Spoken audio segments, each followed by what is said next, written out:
Alright. Okay, saya mula balik. Sebab ada baru nak masuk. Okay, hari ini saya akan sentuh mengenai tajuk reka bentuk elektrik. Ada 3 substandard yang akan saya masuk hari ini, iaitu menjelaskan elemen sistem elektrik, iaitu sumber, medium, beban dan kawalan, menunjukkan cara reka bentuk litar peralatan elektrik, iaitu dari segi aspek keselamatan, kedudukan peranti dalam litar dan sambungan litar. Ketiga, membuat pengiraan parameter elektrik dalam reka bentuk litar. Okey, ini tadi saya cerita pasal asal usul sumber elektrik ni. Contohnya yang ini kilang wap asal dibakar kayu baru dihasilkan elektrik. Ada lagi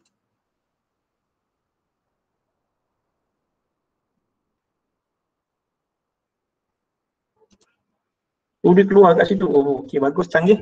Okey, yang ini tenaga panel solar dan ini ialah kilang arang batu lah. Okey, yang ini contohnya sejarah, bukan sejarah, inilah gadget elektrik iaitu water heater atau pemanas air. Ini ialah untuk menunjukkan bahawa reka bentuk elektrik ni terdapat dalam water heater. Contohnya sini litar, dalam komponen water heater ni dia ada sensor. Okey, hari ini substandard pembelajaran yang saya akan sentuh hari ini ialah elemen sistem elektrik, iaitu sumber, medium, beban dan kawalan. Kalau awak nak ingat, kita gunakan singkatan sekolah menengah batu kawan, S sumber, M medium, B batu kawan, beban iaitu K kawalan. Apa itu empat-empat ni. Okay, perkara ini sumber ni ialah sumber tenaga yang boleh diperbaharui, contohnya air, sungai, kincir angin dan panel solar. Semua ni yang boleh menghasilkan elektrik. Nanti kita tengok macam mana cahaya matahari, angin dan air dapat menghasilkan tenaga elektrik. Selain itu terdapat juga sumber yang tidak boleh diperbaharui yang boleh buat elektrik, tapi satu hari nanti dia akan habis, iaitu petroleum, arang, batu, gas dan tenaga nuklear. Nanti satu hari ni akan habislah. Petroleum pun dah dikira-kira mungkin dalam 2100 akan habis lah. Okey, nanti habis tu tak tahu macam mana kan, tapi ada lagi tenaga yang 10 jadi lah. Okey, ini contoh tenaga elektrik. Yang ini hidroelektrik, tenaga elektrik yang boleh diperbaharui sebab air sungai ni tak habis-habis lagi.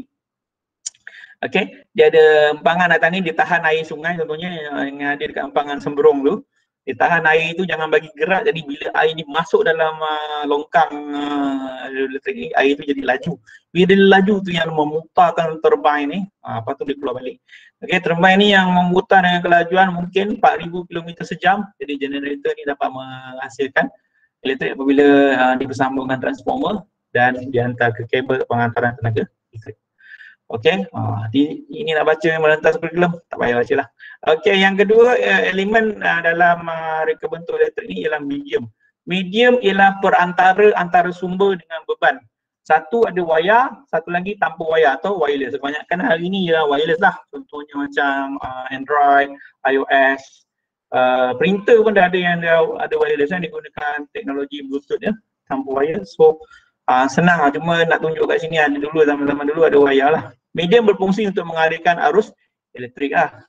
So cas handphone pun sekarang pun dah tak ada tanpa wayar, dia macam letak je dekat plug in tu, terus boleh cas handphone dengan menggunakan Bluetooth. Medium lepas tu yang ketiga ialah beban. Beban ialah sebarang peralatan elektrik yang disambungkan pada litar elektrik untuk membolehkannya berfungsi dan beroperasi. Beban akan menghasilkan kesan seperti kesan cahaya daripada mentol, putaran kipas daripada motor elektrik dan bunyi daripada pembesar suara. Jadi beban ni ialah peralatan elektrik tu sendiri. Contohnya yang kat sini ditunjuk pemutar telur. Okey. Saya ni takut tiba-tiba je hilang lah kan. So, saya yang takut kan keluar gema pula kan. Tak apalah. Ayahnya. Okey, yang keempat ialah kawalan. Kawalan bermaksud pengawalan arus elektrik. Okey. Kawalan bermaksud pengawalan arus elektrik secara selamat, iaitu dengan cara memutus dan menyambungkan litar. Kawalan elektrik dapat dilakukan secara manual atau automatik. Okey, kawalan ni maknanya untuk tujuan keselamatan lah.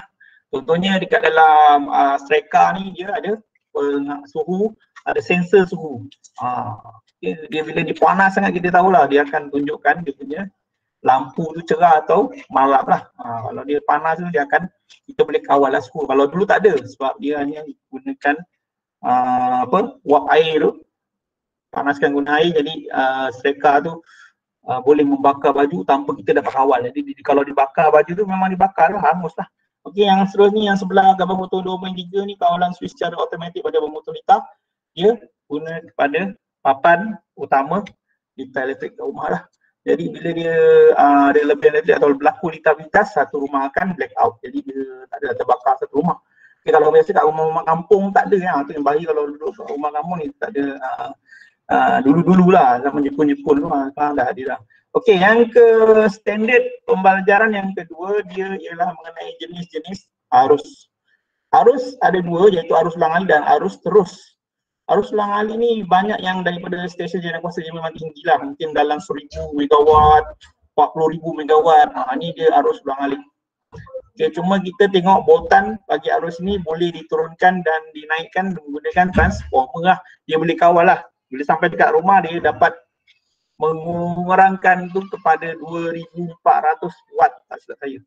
Bila dia jadi 2400, sebenarnya kalau 240 watt, 240 volt. Okey, jadi dia semakin berkurangkan, itu selamat sikit lah.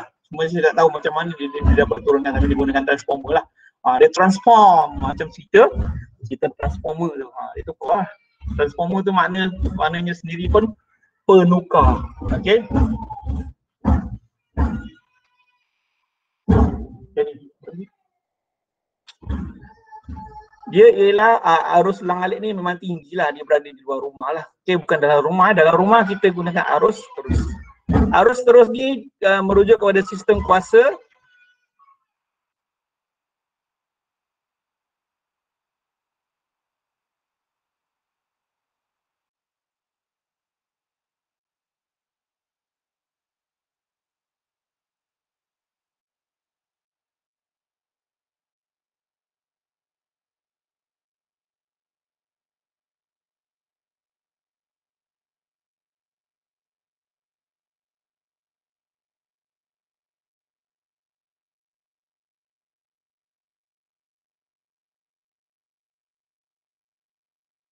Hello, sorry ada gangguan kejap tadi.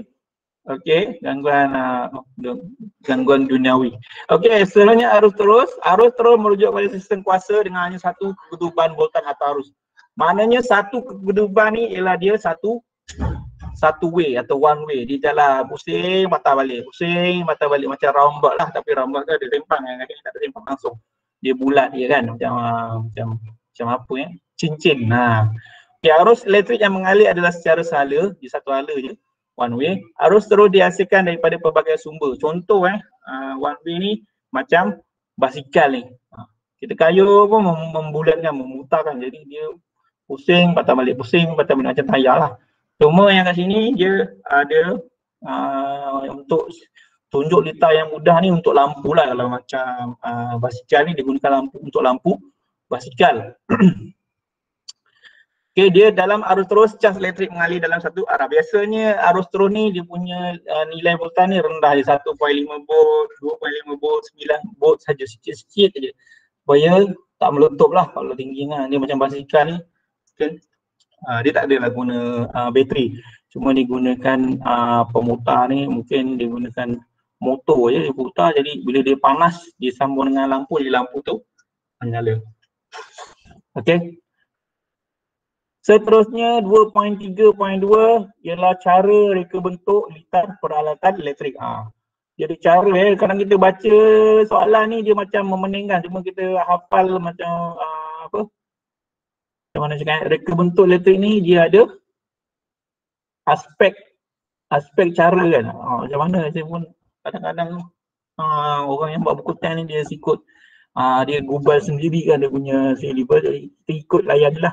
Okay, cara reka bentuk ni dia tunjuk daripada sudut tiga aspek, iaitu keselamatan, kedudukan peranti litar dan sambungan litar. Keselamatan ni lebih kepada macam mana dia melindungi peralatan elektrik tu daripada pengguna terkena api lah. Terkena elektrik. Okay, contohnya macam periuk nasi ni, benda wiring semua ni, sensor dia tak bagi nampak. So bila kita masak panaskan nasi, kita jangan pegang bahagian bawah. Bahagian bawah ni memang elektrik pun ada. Jadi dia agak bahaya. Ini ada tempat pemegang ni. So dia selamat sikit lah, dia berada di bawah dan dilindungi dengan dia tak bagi tunjuk lah bawah ni. Dia tengok baca kat sini, litar elektrik periuk nasi terletak di bahagian bawah periuk. Dia terlindung. Kedudukan litar adalah tersembunyi, tidak dapat dicapai tangan dan tidak terdedah. Okey, dia selamat. Itu kalau awak jawab soalan ni, satu, dia bawah, kemudian dilindung dan tidak terdedah. Okey, yang kedua ialah kedudukan peranti dalam litar. Ni peranti ni macam sensor, elemen, macam-macam ayat kat ni. Contoh gambar rajah ni, dia ada papan. Ni semua ni ialah kedudukan peranti. Peranti ni orang cakap gadget, tapi dalam konsep elektronik atau elektrik ni, sebenarnya peranti tu apa yang ada dekat dalam. Contohnya macam dalam handphone saya. Handphone saya dia ada sensor jari, thumbprint tu. Itu antara peranti yang ada dalam saya punya handphone kan. Tu. Selain daripada tu, kalau macam kamera, dia boleh detect muka awak. Tu face sensor. Awak bergerak, save movement. Awak berlari sana, dia pergi kejar dia punya zoom tu kejar awak ni. Itu ialah movement sensor ataupun sensor bergerak. Infrared lah, dia kesan awak kat situ. Dia tak tahulah sebab apa. Itu teknologi yang handphone canggih lah. Okay. Kalau macam rice cooker ni dia macam agak-agak outdated, tapi boleh kita belajar lah. Okay, ada tiga sensor, sensor tekanan, sensor suhu. Saya rasa sensor tekanan ni dia ada dua sensor lah. Sensor tekanan ni bila kita tekan dia akan on kan suhu ni. Dia macam bergabung antara satu sama lain, jadi dia terus hidupkan dan boleh masak lah nasi. Okay, kalau tak nanti tak ada pemanas dia akan tak boleh masak. Apalah hidung saya ni. Okey, reka bentuk ini bertujuan untuk menjimatkan ruang dan menekankan aspek keselamatan lah. Okey, dia ruang tu jimat, sebab tu kedudukan peranti ni dia macam kecil-kecil je. Dia juga sesuai untuk tujuan komersial lah. Okey, dia bila dia jimat ruang dengan selamat, orang pun suka pakai. Kalau awak buat satu, awak jadi macam pakar pelukis ke ataupun engineer ni, contohnya awak buat produk baru, cuba fikirkan daripada sudut keselamatan, sebab pengguna kan manusia juga yang akan gunakan. Jadi dia boleh dijual. Itu yang boleh cakap komersial lah. Okey, aspek yang ketiga ialah sambungan litar. Tiba-tiba sambungan litar kat sini dia cerita pasal litar tu. Okey. Kita layanlah buku teks ni, kadang kita pun pernah tengok apa benda yang dia nak sampaikan pada pelajar ni, tapi macam mana dia lebih kepada dulu ada kamera hidup, dia cerita pasal jenis litar, dia tak adalah cerita pasal rice cooker. Sekarang ni dia mungkin disesuaikan dengan zaman, so elektrik ni makin berkembang lah. Dulu tak ada kot rice cooker, tak tahulah, dia dah lama juga rice cooker ni. Okay, reka bentuk sambungan litar elektrik pada komponen atau peranti akan disusun mengikut fungsi yang dikehendaki. Macam litar ni ada 4, iaitu litar tertutup, litar buka, litar pintar dan litar bypass. Kita tengok satu. Litar tertutup ni ialah litar yang punya satu kitaran lengkap. Yang macam tadi tu, yang macam kat rumah tu dia pusing satu ala je. Jadi lampu tu hidup, jadi litar tu lengkap lah. Bila ditunjukkan lampu ni hidup, nyala, jadi litar tu dipanggil sebagai lengkap. Dia lengkapkan boltan, arus dan kuasa. Kedua ialah litar buka. Tengok lampu tu tak menyala, maknanya sebab apa? Switch ni tak hidup. Litar yang tidak mempunyai satu kitaran lengkap, arus, boltan dan kuasa dalam satu litar elektrik, dia tak hidup lampu. Jadi switch ke atau wayar diputus ke, itu tak lengkap. Ketiga ialah litar pintas. Litar pintas ni berlaku bila wayar positif plus yang bocor bersentuhan dengan wayar negatif. Dua-dua ni bersentuh. Wayar positif warna merah bersentuh dengan wayar hitam warna negatif. Yang bocor, dua-dua bocor. Okey, wayar positif bocor, wayar negatif pun bocor. Dua-dua bocor, dia bersambung. Dia bergabung, meletup. Itu sebab kalau bahayanya litar pintar ni, contohnya macam tikus gigit wayar dekat terbumbung ataupun dekat dalam simen, dia menyebabkan kebakaran lah. Dekat situ mulanya kebakaran tu. Sebelum dia merebak ke peralatan elektrik, dekat wayar dulu terbakar, dia mercik. Itu akan menghasilkan percikan bunga api yang dapat menyebabkan kebakaran. Kerana itu litar pintas. Tadi rasanya macam 4 kan. Dia tak cerita pasal litar bypass litar bypass ni mungkin litar salah ketuban ni. Okey. Ni litar bypass terjadi kerana penyambungan wayar dibuat pada fuse yang sama untuk soket perkakasan elektrik yang berlainan lah. Contohnya handphone awak pergi pasang untuk laptop pergi pasang handphone. Jadi salah menyebabkan bahawa elektrik tu akan rosakkan laptop tu ataupun rosak. Contohnya kat sini dia cakap satu fuse depan agen elektrik digunakan untuk perkakasan peti sejuk dan pendingin hawa. Tak boleh lah. Peti sejuk dia ada wiring dia sendiri ataupun dia punya plug sendiri, awak jangan bantai pasang salah-salah pula kan, nanti kan berlaku lebih bebanan, boleh terbakar. Okay, jangan salah pasang lah. Aircon punya, handphone punya, laptop punya jangan salah pasang dia punya kepala plug, nanti boleh lebihan bebanan, boleh terbakar. Okey, untuk hari ni yang last kali ni ialah membuat pengiraan parameter elektrik. Parameter ni macam ukuran lah, macam semua bab-bab reka bentuk yang lain dia mesti ada ukuran dia. Cuma yang kat sini banyak pengiraan dia ada nama dia ialah hukum Ohm. Okey, berapa voltan, berapa arus, berapa rintangan, berapa kuasa. Okey.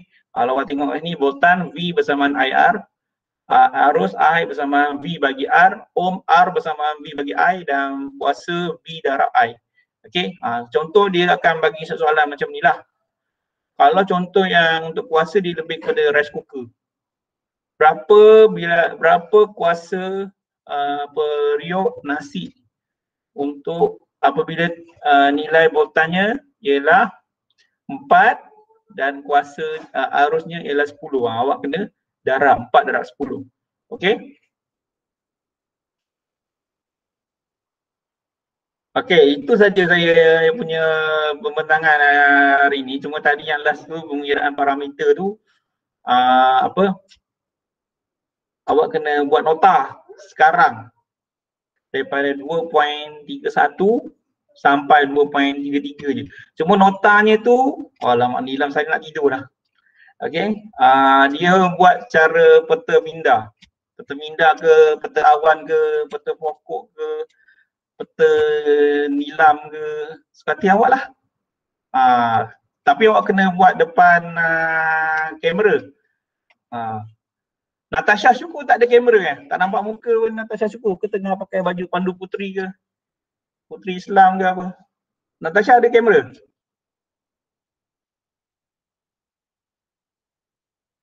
Ada cikgu.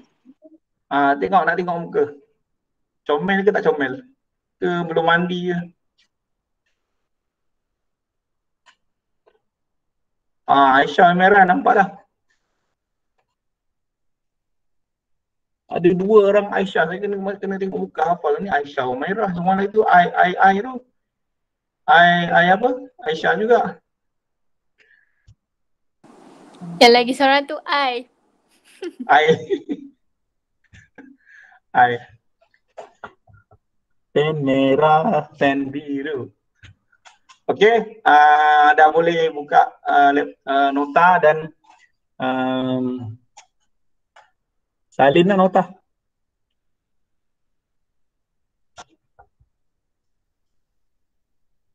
Saya ambil gambar.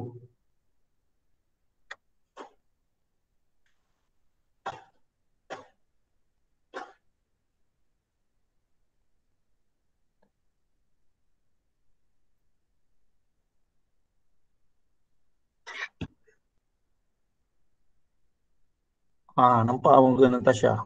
Uish.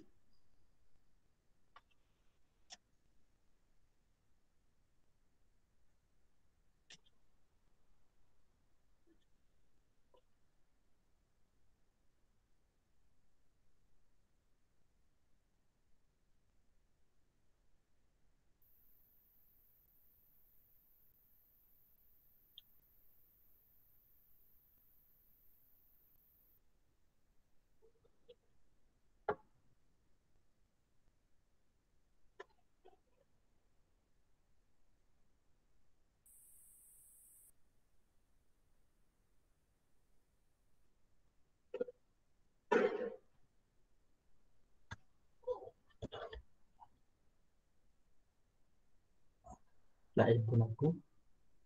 Hidup.